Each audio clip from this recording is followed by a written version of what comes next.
अहं तत्वटा केमितिका ना एकादश स्कंध 24 अध्याय सप्तम श्लोक लिखा जाइए जे अहं तत्वटी हूँ चिदचिन्मय चित आउ अचितमय तार अचित अंशटी हूँ डार्क एनर्जी आ चित अंशटी हूँ ब्राइट एनर्जी। तेणु चिदचिन्मय सेटा चेतना और जड़ मिसिक से जगह रहे। अच्छा, अंधकार शक्ति प्रसारमुखी सूक्ष्म स्थूल को आसव तार धर्म, किंतु आलोक शक्ति संकोचमुखी से प्रसार संकोच आड़ को जीव बाहर भीतर को जीव, किंतु अंधकार शक्ति भीतर बाहर को आसव। तेणु ये दीटा शक्ति जिते रहती गोटे जगार कौन हुए ना सी बाहर को आसव सी भीतर को जीव। तेणु मझे गोटे स्थिर बल विषय सृष्टि हुए। से बलटी ना हूँ धूसर शक्ति बा ग्रे एनर्जी बा अहं तत्व। पुणी जितेबाला विश्वर प्रलय आसे, प्रलय क्रिया जिते चली थाए से कौन हुए ना अंधकार शक्ति दुर्बल हो जाए, आलोक शक्ति प्रबल हो जाए। जिते आलोक शक्ति प्रबल हो जाए से ग्रे एनर्जी जो धूसर शक्ति क्षय रूपांतरित होगी सी खाली गोटे कौन ना गोटे उज्जवल शक्ति ब्राइट एनर्जी परिणत हुए। से आलोक शक्तिर ना हूँ दार्शनिक माने कहते ना महत्व बा महतत्व, किंतु विज्ञान दृष्टिकोण मु कहीपे से आलोक से शक्तिर ना हूँ लोहित शक्ति। लोहित शक्ति कहीं कहवा कारण कौन ना से जो उज्जवल आलोक शक्ति रहिले महत्व सी कौन करे ना तीनोटी कला को बहन करे कि तीनोटी रंग को बहन करे। कौन ना गोटे हूँ नाली, गोटे हूँ नील, गोटे हूँ पीत, तीनटा वर्ण से बहन करे से जगह पर। किंतु नाली नील पीत ये जो तीनटा वर्ण तारी उपर टिके बर्तमान मुझे आलोचना करी उपरको जीवा पूर्व कौन ना आमे जो आकाश जो सूर्य देखुं से सूर्य को जो धला आलोक वैज्ञानिक न्यूटन ताकू गोटे प्रिजिम ध्यरे विच्छुरण करके देखिले जे धला आलोकटा गोटे नुहे। ये कौन ना ये हूँ 7टी रंगर समाहार। बाघ निश हनाला, बारे बैगणी, घरे घन नील, नीरे नील, सरे सबुज, हरे हलदी, नारे नारंगी, लारे लाल, यही 7 प्रकार रंग मिश्रण की धला आलोक होती। किंतु पुणी वैज्ञानिक गवेषण से मैंने कहले ये 7टी रंग भितर मौलिक रंग हूँ 3टी। किए से ना गोटे हूँ नाली, गोटे हूँ नील, आ गोटे हूँ हलदी। ये 3टा को मौलिक रंग कहते। 7 को मिसिले धला हम, ये 3टी प्राइमरी कलर को मिसेदे से धला आलोक सृष्टि हम। ताने 3टी आलोक मिश्रण में धला आलोक सृष्टि हम। अभाव अंधार बुझिपारे ना नहीं, 3टी आलोक मिश्रण में धला आलोक, अभाव अंधार कला आलोक। तेणु ये बाहर सूर्यंकर जो धर्म बा जो प्रकृति, अंतर सूर्य आत्म सूर्यंकर से प्रकृति। तेणु आत्म सूर्य को जदि आम महतत्व जो आलोक रहा जदि आम आत्म सूर्य कहवा ताकर 3टी कला रहा, आपको रंग कले ताको कला कहवा। कौन ना गोटे नाली, गोटे नील, गोटे हूँ पीत, 3टी वर्ण रहा। 3टी वर्णरू नाली कलाटी की कहुए रजगुण, नीलटा को कहुए सत्वगुण एवं पीतटा को कहुए तम गुण। तेणु महतत्व कौन हुए ना पीत आउ नील, सत्व आउ तम, ये 2टा गुण से निष्क्रिय होता। रजगुण प्रादुर्भाव से होता है, नाली रंगटी प्रादुर्भाव होता है। से आम कहवा कौन ना लोहित शक्ति। ताकू भागवत कहुए बुद्धि तत्व एवं सेटा हूँ चित्तर स्थान। चित्त शक्ति से जगह सृष्टि हुए प्राणी मानक बुद्धि, किंतु सेटा हूँ बुद्धि तत्व लोहित शक्ति। अच्छा, पुणी जिते विश्व प्रलय हुए से कौन हुए ना से लोहित शक्ति धीरे धीरे कमी कमी आसे, ता बल कमी कमी जाए। नील पीत यांक बल धीरे धीरे वृद्धि पाए। जितेबले नील नाली पीत 3 जन जो समान शक्ति वहन करती से धला शक्ति धला किरण में परिणत होती। ताकू कहते कौन श्वेत किरण। सी ଯେତେବେଳେ ଶ୍ୱେତକିରଣ ହୁଏ ଏ ତିନିଟା ଗୁଣ ଯେତେବେଳେ ସମାନ ଭାବରେ ସମାନ ଶକ୍ତି ବହନ କରିକିରି ଯେତେବେଳେ ଧଳା ଆଲୋକରେ ପରିଣତ ହୁଅନ୍ତି, ସେଇ ଧଳା ଆଲୋକକୁ କୁହାଯାଏ ଆମର ଦର୍ଶନ ଭାଷାରେ ଧଳା ଆଲୋକକୁ କୁହାଯାଏ କ'ଣ ନା ଇଚ୍ଛା ଶକ୍ତି। ଏବଂ ସାଂଖ୍ୟାଚାର୍ଯ୍ୟମାନେ କୁହନ୍ତି ଅବ୍ୟକ୍ତ ପ୍ରକୃତି। ଅବ୍ୟକ୍ତ ପ୍ରକୃତିର ବର୍ଣ୍ଣ ହେଉଛି ଧଳା ଏବଂ ସେ ତିନି ଗୁଣର ସମକ୍ଷମତା ବିଶିଷ୍ଟ, ତେଣୁ ତାକୁ ଅବ୍ୟକ୍ତ ପ୍ରକୃତି କୁହାଯାଏ। ତେଣୁ ତା ଭିତରେ ଯେଉଁ ଅନ୍ତର୍ନିହିତ ଚିତ୍ ଶକ୍ତି ରହିଲେ ତା ନାଁ ହେଲା ଜ୍ଞାନ ବା ପୁରୁଷ। ତେଣୁ ଏ ଯେଉଁ ଅବ୍ୟକ୍ତ ପ୍ରକୃତିର ଅନ୍ୟ ନାମ ହେଲା ଇଚ୍ଛା। ତେଣୁ ଇଚ୍ଛା ଶକ୍ତି ନାଲି, ନୀଳ, ପୀତ ଏ ତିନି ବର୍ଣ୍ଣର ସମାହାରରେ ଇଚ୍ଛା ଶକ୍ତି ଧଳା କିରଣ ସଦୃଶ ଏବଂ ସେହି କିରଣକୁ ଧାରଣ କରି ଯେତେବେଳେ ଉଦୟ ହୁଏ କୁହନ୍ତି ଜ୍ଞାନ। ଜ୍ଞାନ ଶକ୍ତି ତାକୁ ଧାରଣ କରିକି ସେଇ ଇଚ୍ଛା ଭିତରେ ଲୁକାୟିତ ହିସାବରେ ରହିକି ଗୋଟେ ବିଶ୍ୱରେ ଗୋଟେ ଧଳା ଚେତନା ଲୋକର ଶକ୍ତି ସ୍ତର ସେ ସୃଷ୍ଟି କରିଛନ୍ତି। ସେଇ ଚେତନା ଶକ୍ତି ସ୍ତର କ'ଣ ହୁଏ ନା ବିଶ୍ୱରେ ସବୁ ଗୁଡ଼ାକ ଆସେ। ବର୍ତ୍ତମାନ ଏତିକିରେ ଆଉ ଉପରକୁ ଯିବିନି। ଦେଖ ଯେ ତମର ଅହଙ୍ଗ ତତ୍ତ୍ୱରେ ରହିଲେ କୃଷ୍ଣ ଶକ୍ତି କଳା, ଆଚ୍ଛା ତମର ଅବ୍ୟକ୍ତ ପ୍ରକୃତିରେ ରହିଲେ ଧଳା, ଆଚ୍ଛା ତମର ଲୋହିତ ଶକ୍ତି ରହିଲେ ତିନିଟା ନାଲି, ନୀଳ, ପୀତ। କେତୋଟି ବର୍ଣ୍ଣ ହେଲା? ନାଲି, ନୀଳ, ପୀତ, ଧଳା ଏବଂ କଳା, ପାଞ୍ଚଟି ବର୍ଣ୍ଣ ହେଲା। ଏଇ ପାଞ୍ଚଟି ବର୍ଣ୍ଣର ପାଞ୍ଚ ପ୍ରକାରର ଧ୍ୱନି ରହିଛି। ଏଇ ପାଞ୍ଚଟି ବର୍ଣ୍ଣର ପାଞ୍ଚ ପ୍ରକାର ଧ୍ୱନିକୁ ଯଦି ଆମେ ମିଶାଇ ଦେବା, ସେ ଧ୍ୱନିଟିର ନାଁ ଆମର ହିନ୍ଦୁ ଦାର୍ଶନିକ ମାନେ ହିନ୍ଦୁ ଶାସ୍ତ୍ରରେ କୁହାଯାଏ ସେ ଧ୍ୱନିଟିର ନାମ ହେଉଛି ଓମ୍। ସେ ଧ୍ୱନିଟିର ନାମ ହେଲା ଓମ୍। ଆଚ୍ଛା ସେଠି କ'ଣ ହୁଏ ନା ଓମ୍ ଧ୍ୱନି ଯେଉଁ ସୃଷ୍ଟି ହେଉଛି ସେ ଯେଉଁ ପାଞ୍ଚ ପ୍ରକାରର ବର୍ଣ୍ଣରୁ ତମେ ଦେଖ ନୀଳ ବର୍ଣ୍ଣଟି ହେଲା ଓଙ୍କାର ଧ୍ୱନି, ପୀତ ବର୍ଣ୍ଣଟି ହେଲା ଉକାର ଧ୍ୱନି, ନାଲି ବର୍ଣ୍ଣ ଅର୍ଦ୍ଧମାତ୍ରା ବା ଇକାର ଧ୍ୱନି ଅଂ ଉ ଇ ତିନିଟା ରହିଲେ। ସେଇଟାକୁ ଆମର ଓଡ଼ିଶାର ପଞ୍ଚସଖା ସାଧକ ଅଚ୍ୟୁତ, ଅନନ୍ତ, ବଳରାମ, ଯଶୋବନ୍ତ, ଜଗନ୍ନାଥ ଯେଉଁମାନେ ରହିଲେ ପଞ୍ଚସଖା ସାଧକ, ଏମାନେ ହେଉଛନ୍ତି ଗୋଟିଏ ଗୋଟିଏ ମହାନ ଦାର୍ଶନିକ। ଶ୍ରୀ ଶ୍ରୀ ଅଚ୍ୟୁତାନନ୍ଦ ମହାପୁରୁଷ ତାକୁ କହିଛନ୍ତି କ'ଣ ନା ଓଙ୍କାରର ସେ ଯେଉଁ ପାଞ୍ଚଟା କଳାର ପାଞ୍ଚ ପ୍ରକାର ନାମ ଦେଇଛନ୍ତି। କ'ଣ? ତାରକ ଦଣ୍ଡକଶ୍ଚୈବ କୁଣ୍ଡଳୀ ଚାର୍ଦକଂ ତଥା ବିନ୍ଦୁଷ ପଚବର୍ଣ୍ଣାନି ଭବତି ପ୍ରଣବ ଧ୍ୱନି। ତାରକ, ଦଣ୍ଡକ, କୁଣ୍ଡଳୀ, ଅର୍ଦ୍ଧକ ଏବଂ ବିନ୍ଦୁ ଏ ପାଞ୍ଚ ପ୍ରକାର ନାଁ ଦେଇଛନ୍ତି। ବ୍ରହ୍ମ ଅବଧୂତ ଠାକୁର ଶ୍ରୀ ଶ୍ରୀ ଦୟାନିଧି ପରମହଂସ ଦେବ ତାର ମଧ୍ୟ ଗୋଟେ ନାଁ ଦେଲେ। ଏ ପାଞ୍ଚଟା କଳାର ପାଞ୍ଚ ପ୍ରକାର ନାଁ ଦେଲେ। କ'ଣ? ବିନ୍ଦୁ ନୀଳବର୍ଣ୍ଣଶ୍ଚୈବ ରକ୍ତବର୍ଣ୍ଣ ଅର୍ଦ୍ଧମାତ୍ରାୟ ହାରିଦ୍ର ବର୍ଣ୍ଣ ତାରକ କୃଷ୍ଣ ଦଣ୍ଡକମେବଚ ଶ୍ୱେତବର୍ଣ୍ଣ ତୁ କୁଣ୍ଡଳୀ ମହାଶକ୍ତି ମହାରୂପା ପ୍ରଣବ ପଞ୍ଚବର୍ଣ୍ଣସ୍ମିନ୍ ଦୟାନିଧି ଉଚ୍ୟତେ। ଠାକୁର ଲେଖିଦେଲେ ଆମର କ'ଣ ଯେ ବିନ୍ଦୁ ହେଲା ନୀଳବର୍ଣ୍ଣ, ଅର୍ଦ୍ଧମାତ୍ରା ହେଲା ଲୋହିତ ବର୍ଣ୍ଣ, ବିନ୍ଦୁ ନୀଳବର୍ଣ୍ଣ ଥିବ। ଆଉ ତାରକ, ଦଣ୍ଡକ, କୁଣ୍ଡଳୀ ରହିଲେ।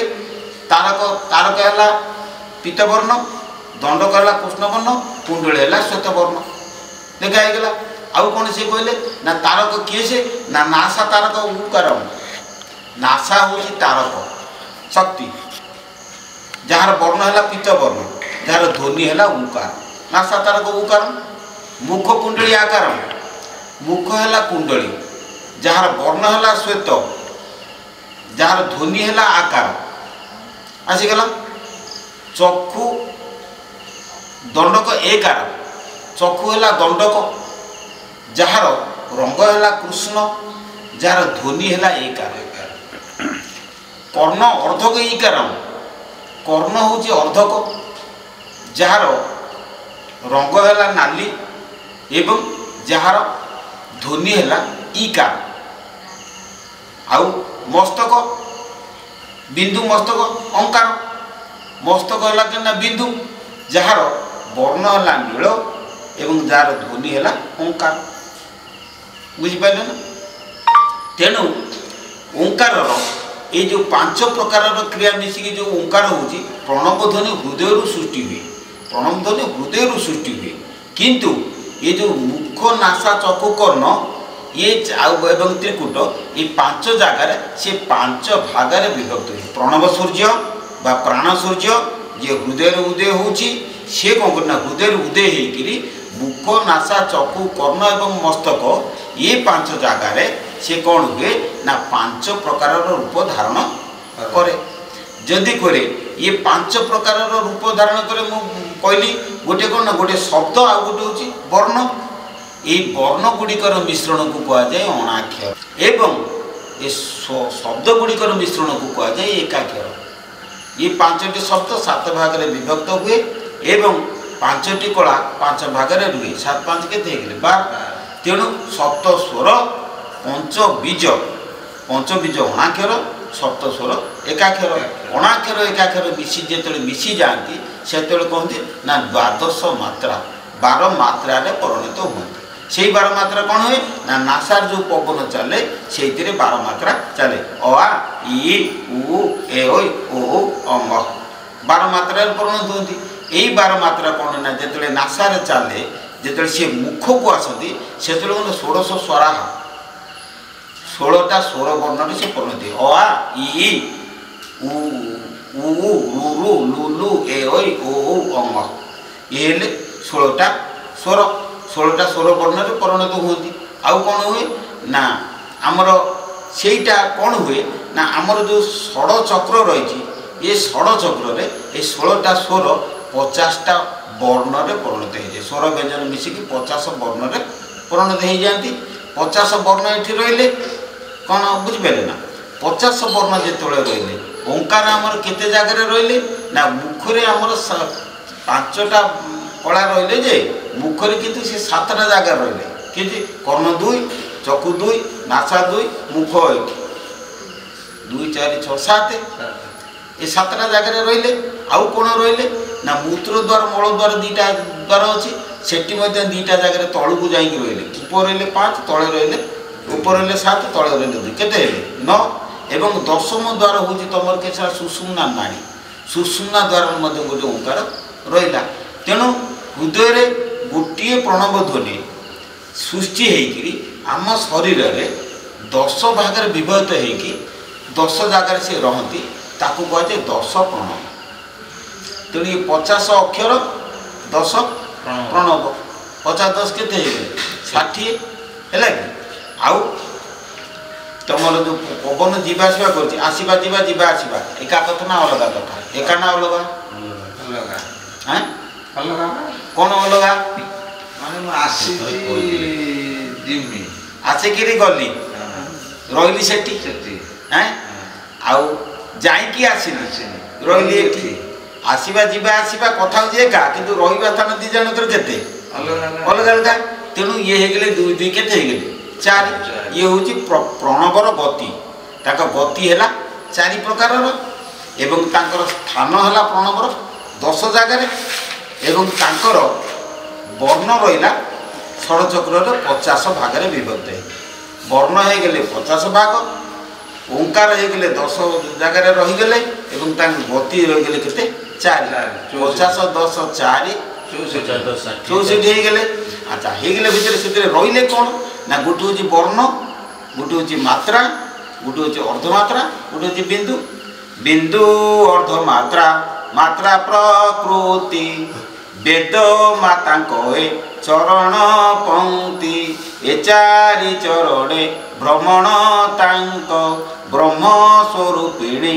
ब्रह्मांड जाक त्रिपदा 24 चूड़ा 14 वेद 4 घरे शपथ छंद व्याहृति 12 प्रणव 10 जोजय चतुर बाहन हंस ए 4 चरणे भ्रमण तांक ब्रह्म स्वरूपिणी ब्रह्मांड जाक ये हूँ गायत्री तत्व ए गायत्री तत्व को जी जानी ता पाद तले शीघ्र जा पड़ जदि गायत्री तत्व आम जानी ना आमको जब गायत्री तत्व जना ना आम हिंदू बोल कि कौटी सर्टिफिकेट देखिपारे कौटी प्रमाण करें जे आम हिंदू बोल कहीं ना गायत्र्यास्तु परम नास्ते शोधनं पापकर्मणां महाव्याहृति संयुक्तं प्रणवेन च संजपेत्।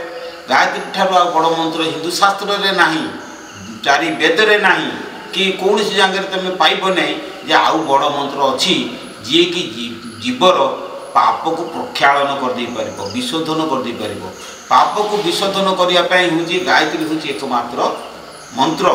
तेणु गायत्री मंत्र जी न जानी ताकू हिंदू बोली कि कहो ना, से हिंदू केबे नुह, हिंदू बोली परिचय दे पारिबे नहीं विश्व दरबार। आउ कौन ना गायत्री होची चारि वेदर जननी, चारि वेदर जननी होची गायत्री। तेणु चारोटी जाके वेद गायत्री रु ही सृष्टि होती। आउ कौन ओंकार रूपे थिला वेद केही न जाने तार वेद। वेद ओंकार गर्भर थिला, पुणी कहते वेदर जननी गायत्री। सुतरां गायत्री निजे प्रणव रूपी जो मुझे देखीदेली जो बुझेदेली वर्तमान जे प्रणव मध्यरु जे 64 अक्षर गायत्री सृष्टि होती। तेणु गायत्री जी प्रणव सी प्रणव हूँ बीज, गायत्री हूँ प्रकाश मातृ रूप मातृका। गायत्री हेले मातृका आउ ओंकार हेले बीज। तेणु प्रणव ध्वनि ये सब सृष्टि होती। ये हूँ वेद तत्व, गायत्री तत्व एवं हिंदू शास्त्र मूल रहस्य। ये रहस्य को जब आम न जाना तेल आम कि जानी ना बोलिए विश्व दरबार प्रमाण देवा। तेणु हे सुधीबृंद आपण मैंने सद्गुरु चरण आश्रय कर एवं सद्गुरु चरण आश्रय ये तत्व को उपलब्धि कर। उपलब्धि कर सारा आम विश्व सागर को डेईवा, आम निरालंबपुर जाकि पहुँचवा जो जगह को समस्ते जाती, जो जगार आउ कहीं फेरी आसती ना। तेणु से जगह पहुँचवा ना, तेणु से जगार जामको पहुँचवा पड़ो। तो धाम परमं मम जो जगार आउ किए ममे मांस जीव लोके जीव भूत सनातन मन षष्ठान इंद्रिया प्रकृति स्थानी किंतु उत्क्रामंत स्थित बापी गुंजानं गुणान्वित विमूढ़ा नानु पश्यन्ति पश्यन्ति ज्ञान चक्षुष।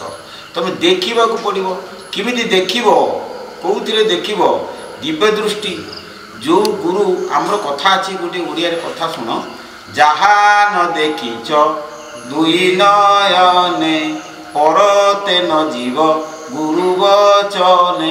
दुई नयन मान कौन आम कहते ये दीटा आखि भूल भूल भूल भूल ये दीटा आखि नुहे गोटे आखि देखुना। बाँ आखिरे जहाँ देख डाण आखिरे से देख एका देखनी। तेणु ये दीटा आखि गोटे कथा देखुची। तेणु ये हूँ गोटे आखि। तेणु आपको छाड़देला आउ गोटे आखि अच्छी कौ आखि ना तान हूँ दिव्य दृष्टि। अर्जुन जिते विश्वरूप देखापी गला भगवान जिते विश्वरूप देखापी चाहिए फिर अर्जुन को कहले अरे तू देखिबु जे किंतु यही आखिरे देखाई परिबो। मोटे उदाहरण दूसरी शुण जे तुम जीव गोटे डाक्तरी पढ़, डाक्तर भूताणी को जीवाणु को तुम देख डाक्तर कारण तू आखिरे देखिपारूँ तो गोटे माइक्रोस्कोप दरकार। माइक अणुबीक्षण यंत्रटा देखिले तू जाकि भूताणु को देखू आमती केमी देखू देखिपारूँ। सेमती भगवान कहले ना ना रे अरे पार्थ तोते गोटे अणुबीक्षण यंत्र देवाई पड़ो। से अणुबीक्षण यंत्र नदेले तू देखिपारूँ विश्व। अणुबीक्षण यंत्र कौन नुहे ज्ञात चरम नयने विश्वरूप मोहर देउछि दिव्य नयन देख जोग ऐश्वर। भगवान कहते मो विश्वरूप को देखा पाले तोते गोटे दिव्य दृष्टि दरकार। दिव्य दृष्टि नदेले तू केवल से जिन को देखिपार नहीं। दिव्य दृष्टि कौन? दिव्य दृष्टि गोटे आखि नुहे, दिव्य दृष्टि गोटे ज्ञान चक्षु अनुभव चक्षु। अनुभव चक्षु बल तुम सब कथा देखी ये चक्र देखिले अनुभव चक्र देखिले बास दीटा नयन बा ये है गोटे नयन अनुभव चक्षु गोटे नयन केतला दुई नयन। जे चर्म चक्षु दिव्य चक्षु दीटा को सामिल करके न बुझीचु गुरु कहले सुधा तू विश्वास जीव परत न जीव गुरु वचने कहीं ना गुरु जदि ए कथार अलग कही से गुरु ठीक गुरु नहीं से ठीक कही ना तेणु तू विश्वास जीवनु। आ जी प्रकृत गुरु से दीटा आखि की मेल से कथाटा कही दीटा आखि की मेल आमको से दृश्यटा को देते ना। तेणु दिव्य दृष्टि आ दिव्य दृष्टि खोलने चेष्टा करूना। आसिक दी दिन आसिक दीक्षा नहीं कि आज्ञा मसे है दीक्षा ने कहीं किसी हो नहीं मुझे ना ना तू छाड़ दे जाए तो अन्य गोटे गुरु कर आ कौन कहबी ना माने आसुचंती माने कौन मते दियो मु मेचे खंड देखि पकेबी कौन करिबो गोटे गोटे जानि पारि अरे कौन जानिबो कौन करिबो पियाज गोटे पियाज तमे ताको छड़ा छड़े छड़े छड़े छड़े छड़े लाट जो कौन अछि बोल किछि नाही छपा छपा बंधाकोबी छड़ू ना छड़े छड़े जो भीतर कौन अछि किछि नाही ठीक से ही बोली ये विश्व ब्रह्मांड को तुम छड़े छड़े छड़े छड़े छड़े लाट जो देख किसी न ये वैज्ञानिक मैंने जिते प्रमाण कर कि मुनि ऋषि मैंने दार्शनिक जिते जहाँ चढ़ाऊँ तर्क करी तार्किक पंडिते प्रपंच अस्तित्व सत्य सिद्ध करी रहंती मझी शून्यवादी शून्य विश्व को देखई